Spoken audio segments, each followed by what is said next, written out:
Bismillahirrahmanirrahim. Assalamu alaikum. Hope you guys are well. Today is going to be a informative video about how to conduct yourself for an interview and how to prepare for an interview.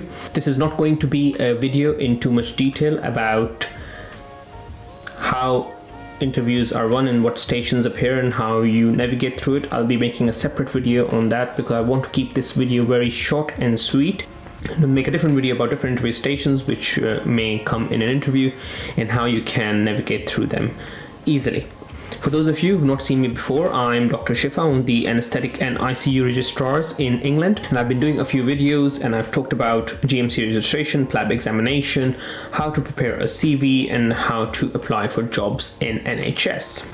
This video is going to be divided into three different segments. The first segment is going to talk about what you can do before the day of interview in terms of planning and how you can prepare for it, what you will have to do on the day of the interview, and then what you will do after the interview. Once you apply for a vacancy, you will be shortlisted and you'll be asked to come for an interview. Most of the times, if you meet all the job specifications or person specifications, you will be asked to attend an interview, and the recruitment office will make sure that all the people who've been invited to the interview have slots available to book onto. There is a timeline which is displayed on Oriel when the job applications open, and look at that timeline very carefully because it tells you exactly when the invitations for the interviews will be sent out.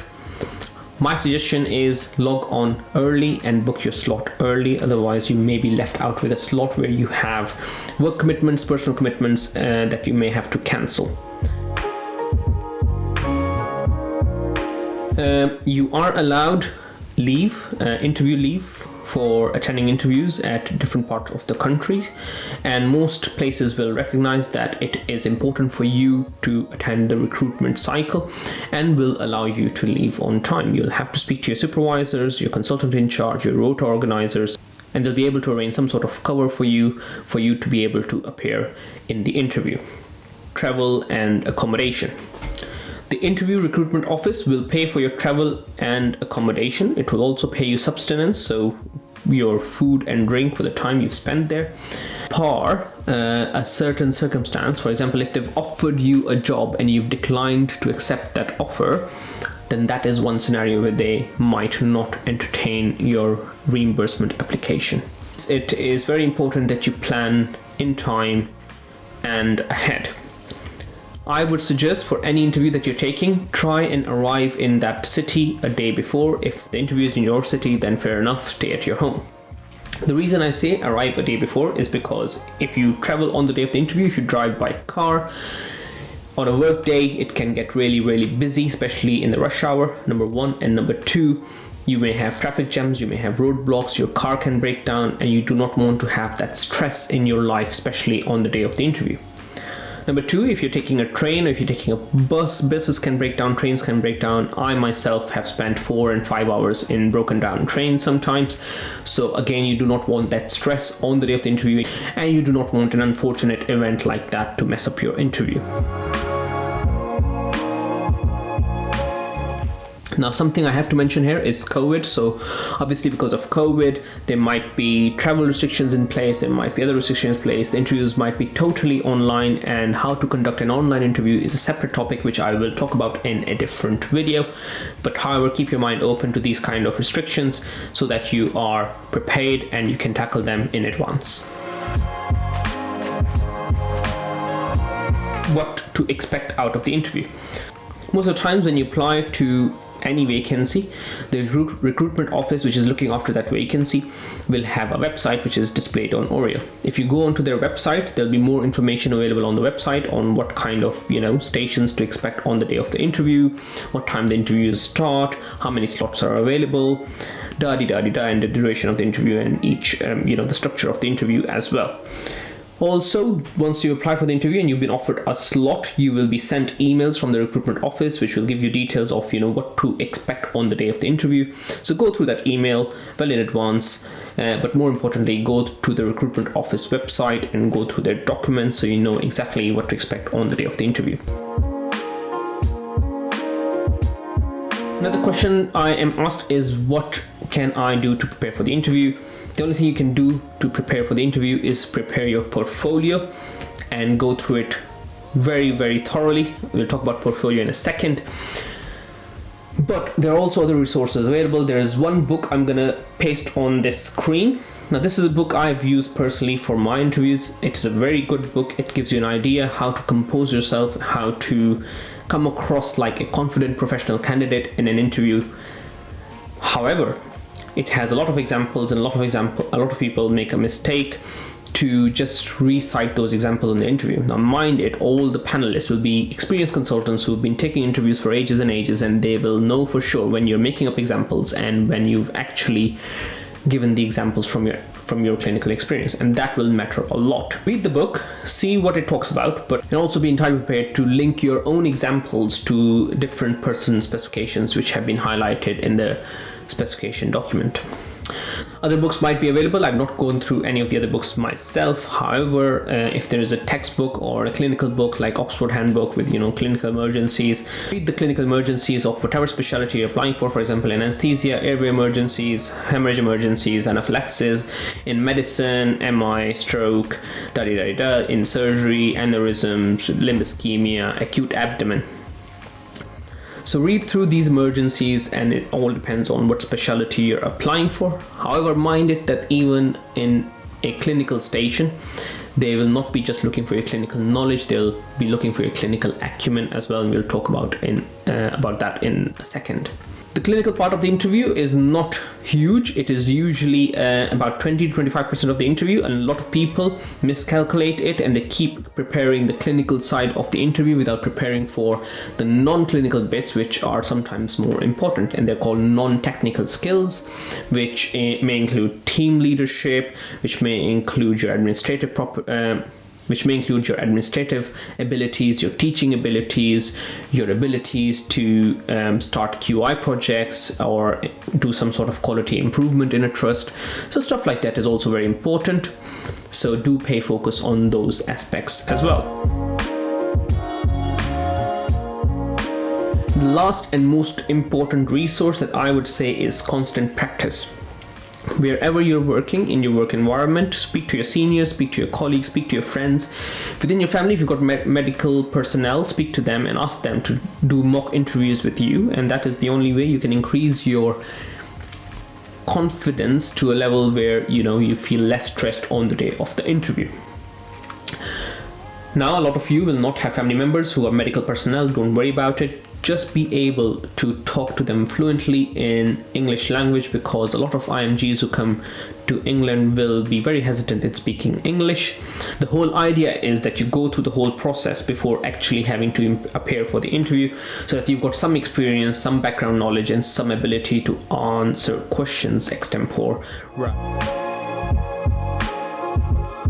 Now, a few quick points about the structure of the interview, which we will discuss in detail a bit later. Interviews are usually run for training post in like a OSCE circuit pattern or PLAB 2 pattern, you can say. There will be different stations, and each station will be judging different abilities in you. Again, if you go to the recruitment office website, they will tell you how you are being judged in each of these stations. The clinical stations is one part. There might be a total of 4, 5, 6 or up to 8 stations in these interviews. For example, in my anesthesia interview, there were 3 or 4 stations. In my ICU interview, there were 5 or 6 stations. Some stations that I'm aware of are clinical interview, where they talk to you about a clinical scenario, task prioritization, where they give you a number of tasks and ask you to prioritize them. There might be reflection on a significant event from your practice. There will be a portfolio station where they talk you through your portfolio and how you have marked yourself in your application. They might have to verify those marks. To see what I mean by marking yourself, look at my previous video if you're not aware of how that system works. Last thing, which a lot of people do not pay much attention to, is your general outlook on the day of the interview. You need to look very, very professional, so you need to look neat, clean and tidy. I would wear a formal dress to the interview. For males and females, it might be entirely different, but wear something formal to the interview. whatever is appropriate to the situation will do. The thing is, groom yourself. So don't just turn up and be very shaggy. Have a haircut, comb your hair, dress up nicely, shave your beard if you can, or at least trim it, give it a nice shape, and then appear for the interview. If you have to invest in a nice perfume, do it. It all looks very professional. Now coming to the most daunting bit which people worry about, and that is the portfolio. What is a portfolio? So portfolio is a paper evidence of everything you claim to have achieved so far in the medical career.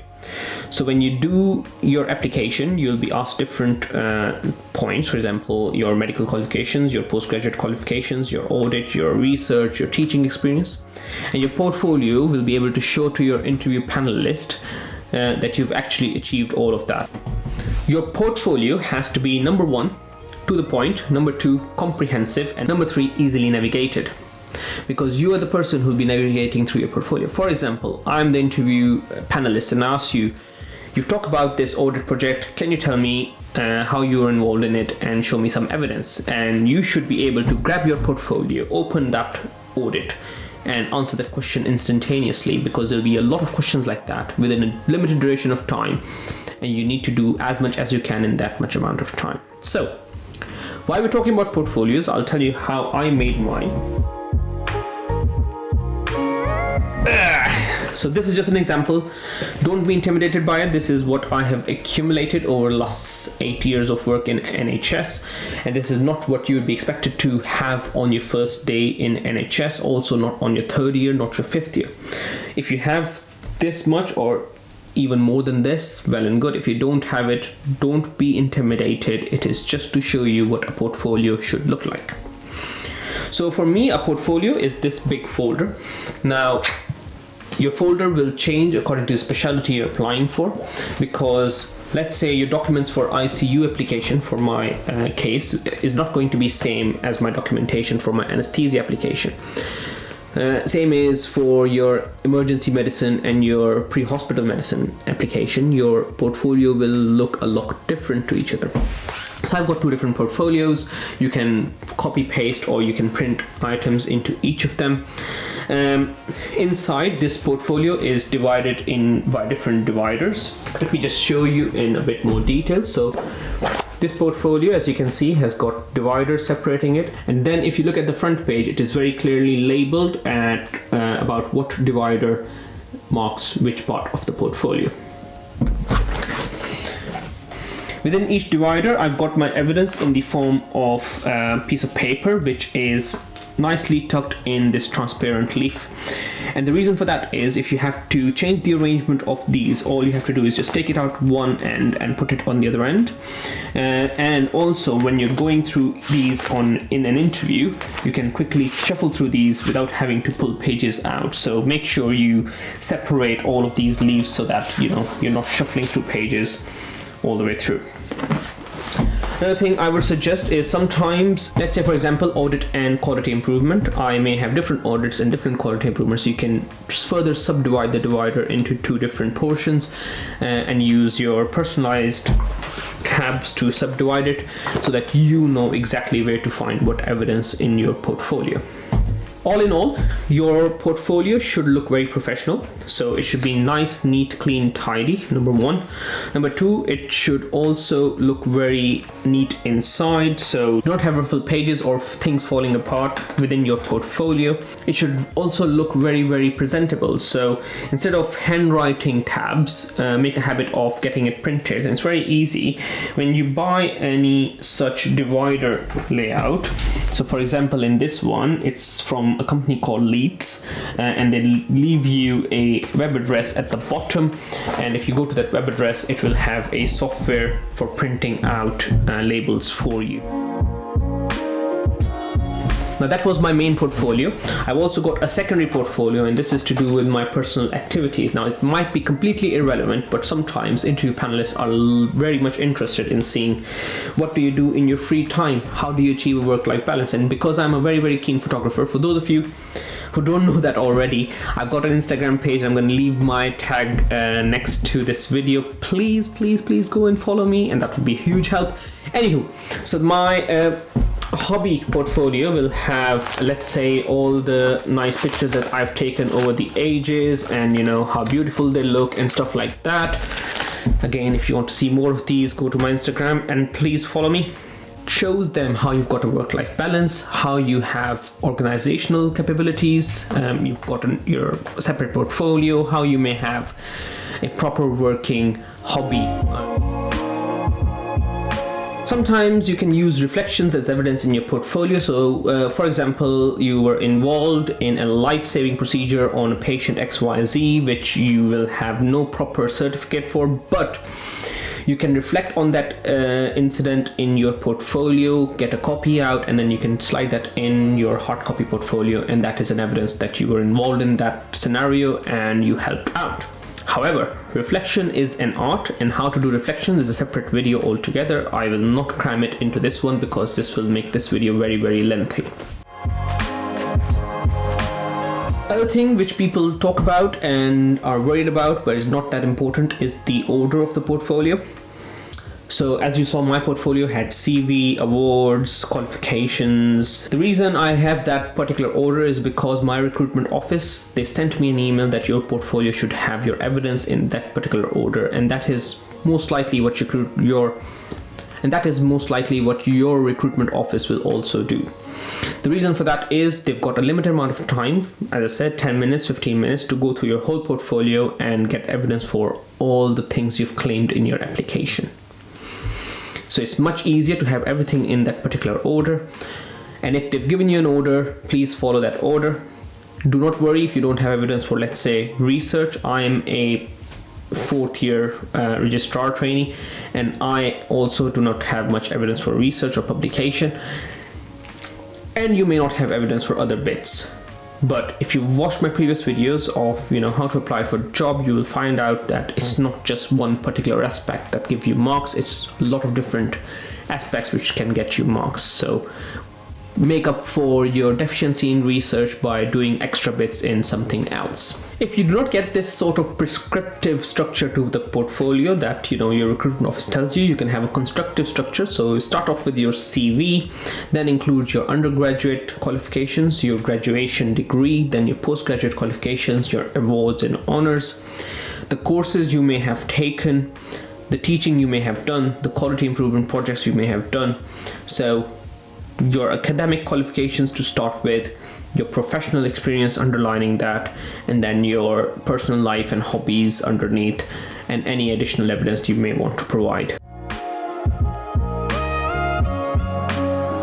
So this was all you need to do before the day of the interview. Now we're going to talk about what you will probably have to do on the day of the interview. As we already said, a lot of you might have already traveled to the particular station beforehand, spent a night in the hotel room. A lot of you will be driving. Just plan ahead and time it so that you are there about an hour to 30 minutes before you are expected there. That will give you time to get accustomed to the new location. It will also give you time to meet new people, see where you can find tea and coffee, see where the restrooms are, and that kind of makes getting used to that environment easier. Make sure you follow the dress code and make sure you make appropriate arrangements for transport to and from the interview center. When you reach the interview, there will be other candidates there. Do take that opportunity to socialize, because a lot of them, if you get the job, will be your colleagues in future. And if you don't get the job, a lot of them will have experience and knowledge that you didn't have already. So talk to them and see what projects they have been involved in, what outstanding things they've achieved so far, and what can you do to learn from them and use that experience to improve your own CV for your next interview. Now I'm going to stop here and say, if you do not get the job, it's not a failure. The failure is only when you start to quit. If you quit applying for jobs is when you are actually failing. A lot of people will apply for interviews and not get the job. And don't worry about it. Also, do not be intimidated by what other people or candidates tell you. So, I've done this research, I've done that publication, I've done this and that, and you're thinking there, oh, I've not done even a single publication, I'm definitely going to fail this interview, and then you're going to fail that interview. Just use that as a learning opportunity, just socialize a tiny bit, but don't be intimidated by anyone in that room. All of you have been invited to attend that interview because all of you were eligible for the job. So there you'll spend some time, and then one of the organizers will come and give you a brief about what is going to happen next. You should have already got the brief in the format of an email sent to your email address. The interviews for specialty recruitment is mostly held in circuits. It's like an OSCE. There are different stations and you get a certain allocated time per station.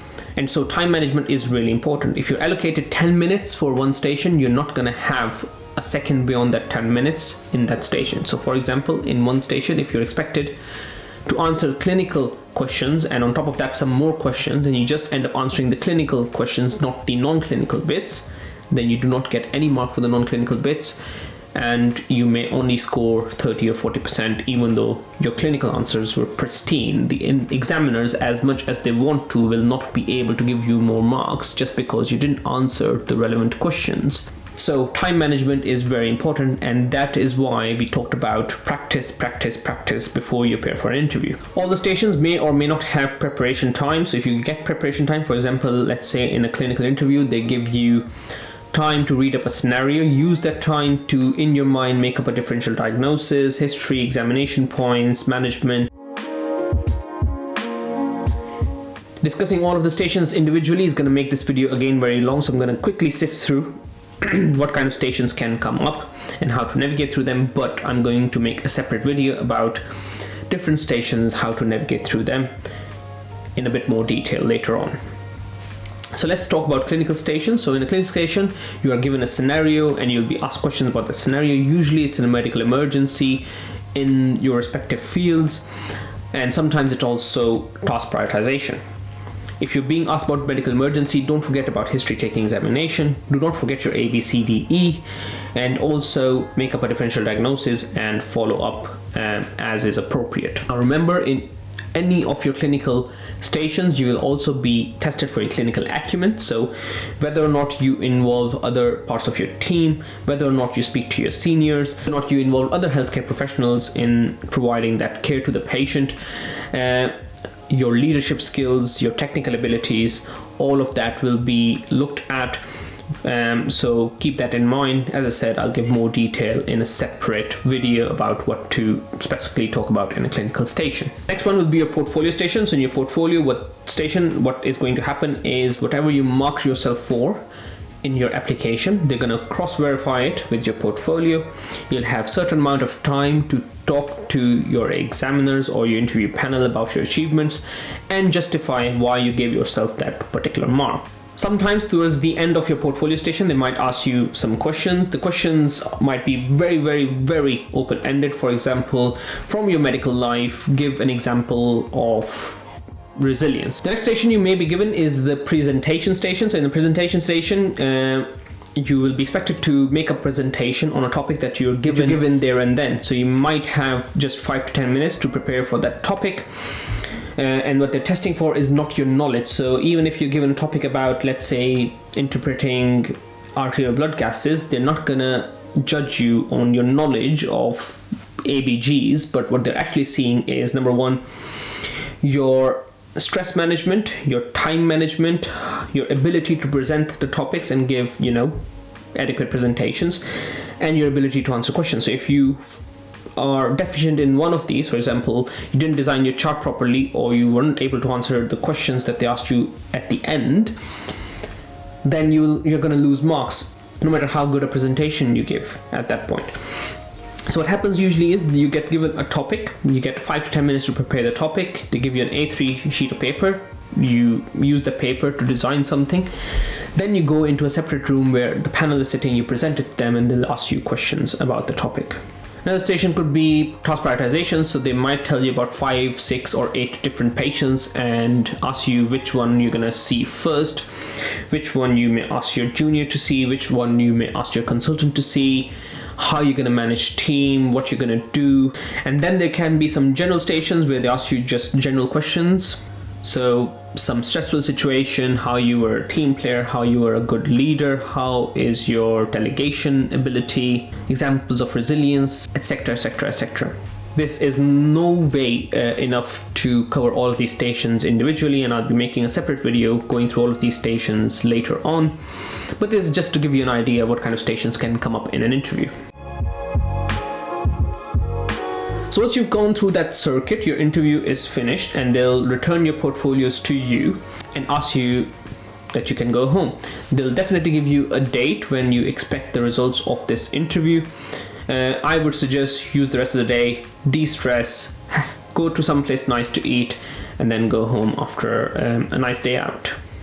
Things to do after the interview. Number 1, you need to escape straight away. Do not sit around and start discussing topics and questions with other candidates. Do not overthink and do not spend time thinking what you could have done better. You can do that later. You need to just switch off on the day and start over if you have to the next time. Number 2, believe in yourself. Tell yourself you'll get the job, and if you don't, there'll be other opportunities. The world doesn't end there, so don't worry too much about it. Number 3, reflect. What did you do well? What didn't go so well? What would you do better next time? What can you do to make changes? What were other candidates better at? And how can you achieve that level of competence or skill and become more appointable? Anyways, this is all for now. Wait for my second video, which is going to talk much more in detail about different interview stations. I'll keep it very, very short individually. All the best, and subscribe to the channel if you've not already done so. You will see more useful videos in near future. Take care, and Allah Hafiz. God bless.